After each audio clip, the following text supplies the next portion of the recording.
ഇന്ന് പറയാൻ പോകുന്നത് അക്കൗണ്ട്സ് ഫൈനലൈസേഷനെ കുറിച്ചിട്ടാണ്. അതായത് അക്കൗണ്ട്സ് അപ് ടു ഫൈനലൈസേഷൻ വരെ എന്തെല്ലാം സ്റ്റെപ്പുകളാണ് ഉള്ളത് എന്നുള്ളതിനെ കുറിച്ചിട്ടാണ് ഇന്ന് ഡീറ്റെയിൽ ആയിട്ട് പറയാൻ പോകുന്നത്. അതായത് സ്റ്റെപ്പ് ബൈ സ്റ്റെപ്പ് ആയിട്ടാണ് പറയാൻ പോകുന്നത്. അപ്പോൾ അതിനു മുമ്പ് നമുക്ക് എന്താണ് അക്കൗണ്ട്സ് ഫൈനലൈസേഷൻ എന്നുള്ളത് നോക്കണം. ഇപ്പോൾ ഇന്റർവ്യൂവിലൊക്കെ പോകുമ്പോൾ എപ്പോഴും ചോദിക്കാറുള്ളതാണ് എന്താണ് അക്കൗണ്ട്സ് അപ് ടു ഫൈനലൈസേഷൻ എന്ന്. അക്കൗണ്ട്സ് അപ് ടു ഫൈനലൈസേഷൻ പറഞ്ഞെങ്കിൽ എന്താണ്? Accounts up to finalisation means to handle accounts from start to finish. അതായത് തുടക്കം മുതൽക്ക് അവസാനം വരെ ഉള്ള അക്കൗണ്ട്സുകളെ എന്താണ് ഹാൻഡിൽ ചെയ്യുക എന്നുള്ള ആ പ്രോസസ്സിനെ പറയുന്നതാണ് എന്ത് അക്കൗണ്ട്സ് ഫൈനലൈസേഷൻ എന്നുള്ളത്. അപ്പോൾ ഞാൻ ഇതിനു മുമ്പ് അക്കൗണ്ട്സ് ഫൈനലൈസേഷനെ കുറിച്ചിട്ട് ഡീറ്റെയിൽ ആയിട്ട് ഒരു വീഡിയോ ചെയ്തിട്ടുണ്ട്. അപ്പോൾ അതിൻ്റെ ലിങ്ക് ഞാൻ ഡിസ്ക്രിപ്ഷൻ ബോക്സിൽ കൊടുക്കാം. അത് എങ്ങനെയാണ് ചെയ്യുക എന്നുള്ളത് ഞാൻ ചെയ്തിട്ടുണ്ട്. പക്ഷേ ഇന്ന് ഞാൻ പറയാൻ പോകുന്നത് അതിൻ്റെ സ്റ്റെപ്പുകളെ കുറിച്ചിട്ടാണ്. സ്റ്റെപ്പ് ബൈ സ്റ്റെപ്പായിട്ട് എന്തെല്ലാം കാര്യങ്ങൾ നിങ്ങൾ മൈൻഡിൽ ഓർത്തിരിക്കണം എന്നുള്ളതിനെ കുറിച്ചിട്ടാണ് ഇന്ന് പറയാൻ പോകുന്നത്. ഹലോ ഫ്രണ്ട്സ്, ഞാൻ Shyamala Narayanan. Welcome back to my channel Tally accounting Malayalam. അപ്പോൾ ഇന്ന് പറയാൻ പോകുന്നത് അക്കൗണ്ട്സ് അപ് ടു ഫൈനലൈസേഷനിലെ സ്റ്റെപ്പുകളെ കുറിച്ചിട്ടാണ്. എന്തെല്ലാം സ്റ്റെപ്പുകൾ ഉണ്ട് എന്നുള്ളതിനെ കുറിച്ചിട്ടാണ്. അപ്പോൾ നമുക്ക് ഒട്ടും താമസിയാതെ തന്നെ നമ്മുടെ വീഡിയോ സ്റ്റാർട്ട് ചെയ്യാം. എൻ്റെ ചാനൽ ആദ്യമായിട്ടാണ് നിങ്ങൾ കാണുന്നുണ്ടെന്നുണ്ടെങ്കിൽ, എൻ്റെ ടീച്ചിങ് സ്റ്റൈൽ നിങ്ങൾക്ക് ഇഷ്ടമാണെന്നുണ്ടെന്നുണ്ടെങ്കിൽ ഒന്ന് സബ്സ്ക്രൈബ് ചെയ്യണേ. അതിനോടൊപ്പം തന്നെ തൊട്ടടുത്തുള്ള ബെൽ ബട്ടണും കൂടി ഒന്ന് ക്ലിക്ക് ചെയ്യണേ. എന്നാൽ മാത്രമാണ് ഞാനിടുന്ന വീഡിയോകളുടെ എല്ലാ നോട്ടിഫിക്കേഷൻ നിങ്ങൾക്ക് കിട്ടുള്ളൂ. അപ്പം നമുക്ക് ഒട്ടും താമസിയാതെ നമ്മുടെ വീഡിയോയിലേക്ക് വരാം. ഇപ്പം നമ്മൾ എന്താണ് അക്കൗണ്ട് ഫൈനലൈസേഷൻ എന്നുള്ളത് നമ്മൾ നേരത്തെ പറഞ്ഞു കഴിഞ്ഞു. ഇനി ഇതിൻ്റെ ഫസ്റ്റ് സ്റ്റെപ്പ് എന്ന് പറഞ്ഞെങ്കിൽ എന്താണെന്ന് വെച്ചിട്ടുണ്ടെങ്കിൽ പ്രിപ്പറേഷൻ ഓഫ് ഡേ ബുക്ക് അല്ലെങ്കിൽ പ്രിപ്പറേഷൻ ഓഫ് വൗച്ചേഴ്സ്. അപ്പം നമുക്ക് കണക്കുകൾ ചെയ്യാൻ വേണ്ടിയിട്ട് എന്താണ് നമ്മൾ ആദ്യം എന്താണ് ഒരു ട്രാൻസാക്ഷൻസ് ഉണ്ടായിരിക്കും അല്ലേ. ട്രാൻസാക്ഷൻ പറഞ്ഞാൽ എന്താണ്? ഇടപാടുകൾ അല്ലേ. അപ്പോൾ നമുക്ക് ഒരു ഇടപാടുകൾ അവിടെ ഉണ്ടായിരിക്കും. അത് നമ്മൾ രേഖപ്പെടുത്തണം. അപ്പോൾ നിങ്ങൾക്ക് രേഖപ്പെടുത്തൽ എന്തിനു വേണമെന്നുണ്ടെങ്കിൽ രേഖപ്പെടുത്താം. നിങ്ങൾക്ക് മാനുവലായിട്ട് എഴുതി വെക്കാം, അല്ലെങ്കിൽ നിങ്ങൾക്ക് ടാലിയിൽ എൻ്റർ ചെയ്യാം, അല്ലെങ്കിൽ നിങ്ങൾക്ക് സോഹോയിൽ എൻ്റർ ചെയ്യാം. ഇങ്ങനെ ഏത് സോഫ്റ്റ്വെയർ, എക്സലിൽ വേണമെങ്കിൽ എൻ്റർ ചെയ്യാം. അപ്പോൾ അതിന് വേണ്ടിയിട്ട് ഏത് സോഫ്റ്റ്വെയർ വേണമെന്നുണ്ടെങ്കിലും നിങ്ങൾക്ക് യൂസ് ചെയ്യാം. അപ്പോൾ അത് നിങ്ങൾ കറക്റ്റായിട്ട് രേഖപ്പെടുത്തിയിരിക്കണം. എന്തെല്ലാം ട്രാൻസാക്ഷൻ ആണ് ഒരു ബിസിനസ്സിൽ വന്നിരിക്കണം എന്നുള്ളതിനെ കുറിച്ചിട്ട് നിങ്ങൾ കറക്റ്റായിട്ട് രേഖപ്പെടുത്തിയിരിക്കണം. നെക്സ്റ്റ് സ്റ്റെപ്പ് എന്ന് പറയുന്നത് പ്രിപ്പറേഷൻ ഓഫ് ജനറൽ ലെഡ്ജേഴ്സ്. അപ്പം നമ്മൾ ഫസ്റ്റിൽ എന്താണ് വൗച്ചേഴ്സ് നമ്മൾ പ്രിപ്പയർ ചെയ്തു, അതായത് ഡേ ബുക്ക് നമ്മൾ പ്രിപ്പയർ ചെയ്തു. അത് കഴിഞ്ഞാൽ പിന്നെ നമ്മൾ സെക്കൻഡായിട്ട് നമ്മൾ എന്താണ് ചെയ്യേണ്ടത്? ലെഡ്ജറിലേക്ക് ഇതിനെ ഓരോന്നിനും നമ്മൾ ട്രാൻസ്ഫർ ചെയ്യണം. അപ്പം നമുക്ക് ഓരോ ലെഡ്ജറുകളും നമ്മൾ പ്രിപ്പയർ ചെയ്യണം. അപ്പോൾ ആദ്യം നമ്മൾ എന്താണ് ചെയ്തത്? ജേണൽ എൻട്രിയാണ്. ജേണൽ എൻട്രി പറഞ്ഞാൽ എന്താണ്? അതൊരു പ്രൈമറി എൻട്രി ആണ്.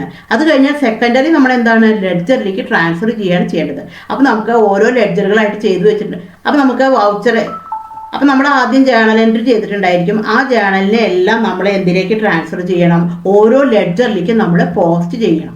അപ്പോൾ നമ്മൾ മാനുവലായിട്ടാണ് ചെയ്യണമെന്നുണ്ടെങ്കിലാണ് നമ്മൾ ഇങ്ങനെ ഓരോന്നായിട്ട് പോസ്റ്റ് ചെയ്യേണ്ടത്. സോഫ്റ്റ്വെയർ ആണെന്നുണ്ടെങ്കിൽ എന്താണ്? ഓട്ടോമാറ്റിക്കായിട്ട് അത് വന്നോളും. നമ്മളൊരു വൗച്ചർ എൻട്രി ചെയ്ത് കഴിഞ്ഞാൽ ഓട്ടോമാറ്റിക്കായിട്ട് അത് എല്ലാ ലെഡ്ജറിലേക്കും വന്നോളും. പക്ഷെ നമ്മളതെല്ലാം ശരിയാണോ എന്നുള്ളത് നമ്മൾ ചെക്ക് ചെയ്യണം. ഇപ്പോൾ ചിലപ്പോൾ എല്ലായിടത്തും സോഫ്റ്റ്വെയറുകൾ ഉണ്ടായിരിക്കില്ല, ചിലപ്പോൾ മാനുവലി ചെയ്യുന്നവരായിരിക്കും ഉണ്ടായിരിക്കുക. രണ്ടാണെങ്കിലും നമ്മൾ എന്താണ് കറക്റ്റ് അല്ലേ എന്നുള്ളത് നമ്മൾ നോക്കിയിരിക്കണം. നെക്സ്റ്റ് സ്റ്റെപ്പ് എന്ന് പറയുന്നതാണെങ്കിൽ പ്രിപ്പറേഷൻ ഓഫ് ട്രയൽ ബാലൻസ് ആണ്. നമ്മൾ ലെഡ്ജറിലേക്ക് പോസ്റ്റ് കഴിഞ്ഞു. ഇപ്പം നമ്മൾ ലെഡ്ജറിലേക്ക് പോസ്റ്റ് ചെയ്ത് കഴിഞ്ഞാൽ പിന്നെ നമ്മൾ എന്താണ് പ്രിപ്പയർ ചെയ്യുക? നെക്സ്റ്റിൽ ട്രയൽ ബാലൻസ് ആണ് പ്രിപ്പയർ ചെയ്യുക. എന്താണ് ട്രയൽ ബാലൻസ് പറഞ്ഞിട്ടുണ്ടെങ്കിൽ എന്തിനാണ് നമ്മൾ ട്രയൽ ബാലൻസ് പ്രിപ്പയർ ചെയ്യണത്? ട്രയൽ ബാലൻസ് പ്രിപ്പയർ ചെയ്യണത് നമ്മൾ ചെയ്തിട്ടുള്ള അക്കൗണ്ട്സ് എല്ലാതും കറക്റ്റ് ആണോ എന്നുള്ളത് അറിയാൻ വേണ്ടിയിട്ടാണ്. അതായത് അതിൻ്റെ അരിത്മെറ്റിക്കൽ അക്യുറസി ചെക്ക് ചെയ്യാൻ വേണ്ടിയിട്ടാണ് നമ്മൾ ട്രയൽ ബാലൻസ് പ്രിപ്പയർ ചെയ്യണത്. അതായത് അതിൻ്റെ ഡെബിറ്റും അതേപോലെ തന്നെ അതിൻ്റെ ക്രെഡിറ്റും ഈക്വൽ ആയിരിക്കണം. അപ്പം നമ്മുടെ ലെഡ്ജറിൽ നിന്ന് ഓരോ ബാലൻസുകളും ബ്രോ ഡൗൺ ചെയ്ത് എഴുതിയിട്ടുണ്ടായിരിക്കും. അതൊന്നാണ് നമ്മുടെ ട്രയൽ ബാലൻസ് പ്രിപ്പയർ ചെയ്യുക. അപ്പം നമുക്ക് സിസ്റ്റത്തിലാണെന്നുണ്ടെങ്കിൽ ഇതെല്ലാം ഓട്ടോമാറ്റിക്കായിട്ട് വന്നിട്ടുണ്ടായിരിക്കും. അപ്പം നമ്മൾ സിസ്റ്റത്തിലാണ് ചെയ്യുന്നുണ്ടെന്നുണ്ടെങ്കിൽ കൂടി നമ്മുടെ സിസ്റ്റത്തിൽ നമ്മൾ ഇതെല്ലാം വെരിഫൈ ചെയ്യണം. എല്ലാം കറക്റ്റ് ആയിട്ടാണോ വന്നിരിക്കണം എന്നുള്ളത്. ഡെബിറ്റും ക്രെഡിറ്റും ഒക്കെ തെറ്റിയിട്ടുണ്ടോ എന്നുള്ളത് നമ്മൾ ക്രോസ് വെരിഫൈ ചെയ്തിട്ട് നമ്മൾ നോക്കണം.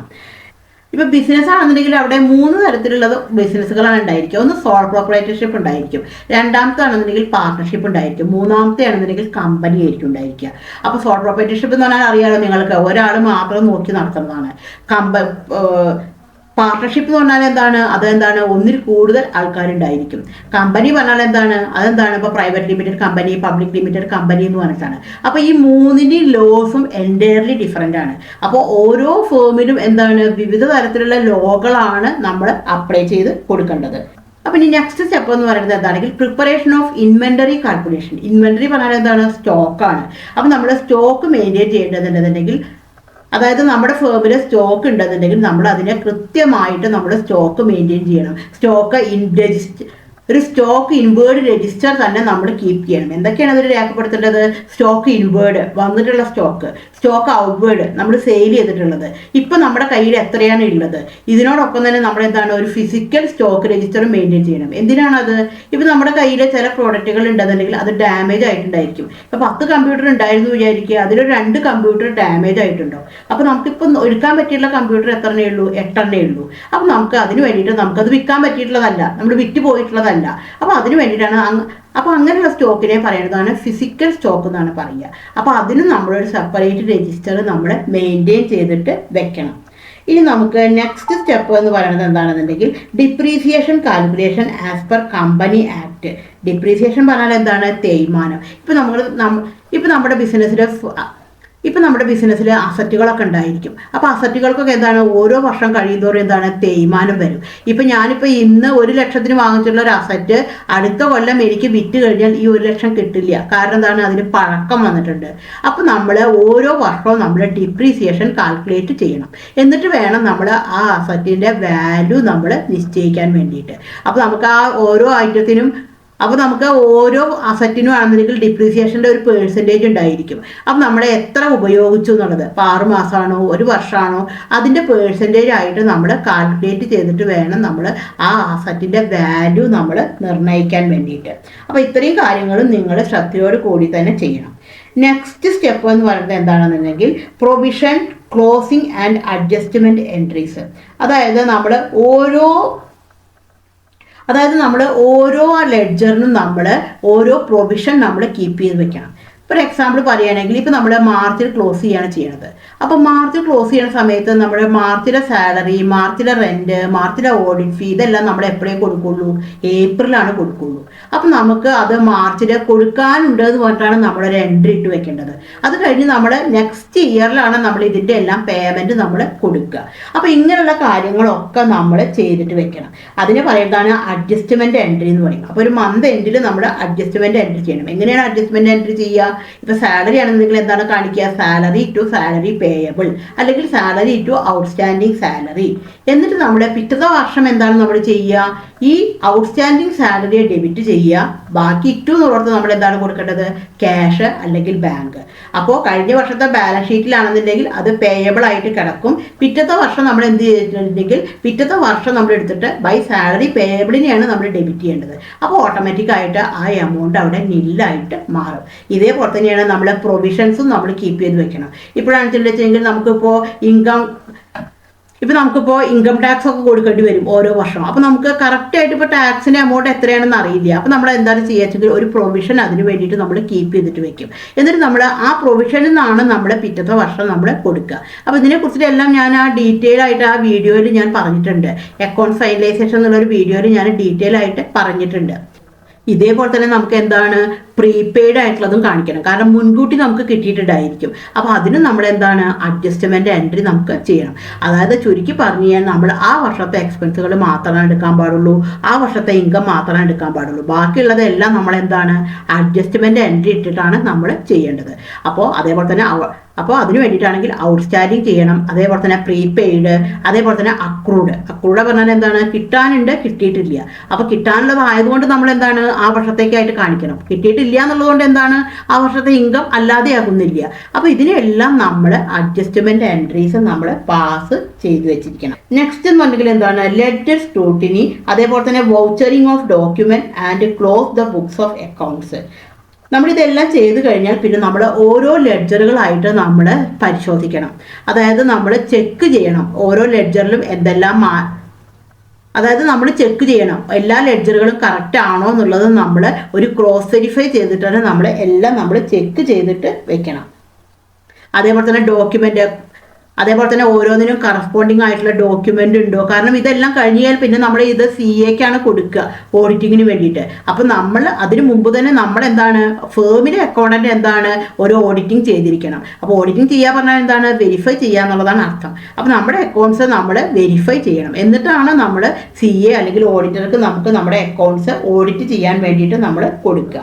നെക്സ്റ്റ് കണ്ടിട്ടുണ്ടെങ്കിൽ preparation of profit and loss, balance sheet, statement. ഇതെല്ലാം ചെയ്ത് കഴിഞ്ഞാൽ പിന്നെ എന്താണ് നമ്മൾ പ്രോഫിറ്റ് ആൻഡ് ലോസ് അക്കൗണ്ടും അതേപോലെ തന്നെ ബാലൻസ് ഷീറ്റും നമ്മൾ പ്രിപ്പയർ ചെയ്യണം. അപ്പോൾ ഞാൻ നേരത്തെ പറഞ്ഞല്ലോ ഈ അഡ്ജസ്റ്റ്മെന്റ് എൻട്രീസ് ഒക്കെ പാസ് ചെയ്യണം. എല്ലാം കഴിഞ്ഞതിന് ശേഷം മാത്രമാണ് നമ്മൾ ക്ലോസ് ചെയ്യാൻ പാടുള്ളൂ. അപ്പോൾ എന്തായിരിക്കും ഇനി അടുത്തത് ഉണ്ടായിരിക്കുക, നമുക്കിപ്പോൾ ഓരോ വർഷത്തെയും നെറ്റ് പ്രോഫിറ്റ് ആണെങ്കിൽ നമ്മളത് ക്യാപിറ്റലിലേക്ക് ട്രാൻസ്ഫർ ചെയ്യണം. കാരണം നമ്മൾ ബിസിനസ് കൊടുക്കാനുള്ളതാണല്ലോ അത്. ലോസ് ആണെങ്കിലും അതേപോലെ തന്നെ പ്രോഫിറ്റ് ആണെങ്കിലും നമ്മൾ എന്താണ് അത് ട്രാൻസ്ഫർ ചെയ്യണം. അപ്പോൾ പ്രോഫിറ്റ് ആണെന്നുണ്ടെങ്കിൽ നമ്മൾ എന്താണ് കാണിക്കേണ്ടത്, by profit R S account to capital എന്ന് പറഞ്ഞിട്ട് ഒരു എൻട്രി ഇടണം. കാരണം വെച്ചാൽ ക്യാപിറ്റലിന് ഓൾറെഡി ഒരു ക്രെഡിറ്റ് ബാലൻസ് ആണുള്ളത്. പ്രോഫിറ്റ് ആണെന്നുണ്ടെങ്കിൽ എന്താണ് വീണ്ടും ബിസിനസിന്റെ ബാധ്യതയായി വരികയല്ലേ ചെയ്യണത്. ഇങ്ങനെ നമ്മൾ ആ വർഷം അവസാനിക്കുമ്പോൾ നമ്മൾ ഈ എൻട്രി ഇട്ടിട്ട് കൊടുക്കണം. അപ്പൊ ഇങ്ങനെ ഓരോന്നിനും നമ്മൾ എൻട്രി ഇട്ടിട്ട് കൊടുക്കണം. എന്നിട്ട് നമ്മൾ നെക്സ്റ്റ് മന്തിലാണ് നമ്മൾ ഇതെല്ലാം നമ്മൾ കൊടുത്തതായിട്ട് കാണിക്കുക. അപ്പൊ നമ്മുടെ നെക്സ്റ്റ് മന്തിലെ അപ്പോൾ നമ്മൾ നെക്സ്റ്റ് ഇയറിലെ ബാലൻസ് ഷീറ്റ് എടുത്തു കഴിഞ്ഞാൽ അതിന് പിന്നെ എന്താണ് എക്സ്പെൻസുകളൊന്നും ഉണ്ടായിരിക്കില്ല. അതായത് കൊടുക്കാനുള്ളതും കിട്ടാനുള്ളതും മാത്രമേ ഉണ്ടായിരിക്കുള്ളൂ. പിന്നീട് നമ്മൾ അടുത്ത വർഷം നമ്മൾ ഓരോ വർഷം കമ്പനി ക്രിയേറ്റ് ചെയ്യേണ്ട ആവശ്യമില്ല. നമ്മൾ ഒറ്റ വർഷം മാത്രമാണ് കമ്പനി ക്രിയേറ്റ് ചെയ്യേണ്ട ആവശ്യമുള്ളൂ. നെക്സ്റ്റ് മാസം നമ്മളവിടെ ഫിനാൻഷ്യൽ ഇയർ ചേഞ്ച് ചെയ്ത് കൊടുത്താൽ മതി. ഇപ്പോൾ ഇത് 2023 ആണെന്നുണ്ടെങ്കിൽ ഇനി നമ്മൾ ഏപ്രിൽ ആകുമ്പോൾ നമ്മൾ എന്താ ചെയ്യുക, 1/4/2024 ടു 31/3/2025. അപ്പോൾ ഇത്രയും കാര്യങ്ങൾ നമ്മൾ ശ്രദ്ധിച്ചിട്ട് വേണം നമ്മുടെ അക്കൗണ്ട്സ് ഫൈനലൈസ് ചെയ്യാൻ വേണ്ടിയിട്ട്. പിന്നെ എന്താണ് നെക്സ്റ്റ്, പിന്നെ എന്താണ് നമ്മൾ ടാക്സസ് ഒക്കെ നമ്മൾ കാൽക്കുലേറ്റ് ചെയ്യണം. ഇപ്പൊ GST ഉണ്ടായിരിക്കും, TDS ഉണ്ടായിരിക്കും, സർവീസ് ടാക്സ് ഉണ്ടായിരിക്കും. അപ്പൊ ഇതിന്റെ എല്ലാം നമ്മൾ കാൽക്കുലേഷൻ ചെയ്യണം. ഇതും നമ്മൾ എന്താണ് ഓരോന്നിനും എന്താണ് നമ്മൾ ക്ലോസിങ് എൻട്രീസ് നമ്മൾ ചെയ്യണം. കാരണം നമ്മൾ മാർച്ചിലെ ടാക്സ് നമ്മൾ എപ്പോഴേ കൊടുക്കുള്ളൂ, ഏപ്രിലാണ് കൊടുക്കുള്ളൂ. അപ്പൊ അതിനും എല്ലാം നമ്മൾ എന്താണ് അഡ്ജസ്റ്റ്മെന്റ് എൻട്രീസ് നമ്മൾ പാസ് ചെയ്ത് വെച്ചിരിക്കണം. അപ്പൊ ഇത്രയും സ്റ്റെപ്പുകളാണ് നമ്മുടെ അക്കൗണ്ട്സ് അപ് ടു ഫൈനലൈസേഷനിൽ വരുന്ന സ്റ്റെപ്പുകൾ. അപ്പോൾ ഇത് നിങ്ങൾക്ക് മനസ്സിലായി എന്ന് തന്നെ ഞാൻ വിചാരിക്കുന്നു. Thank you for watching.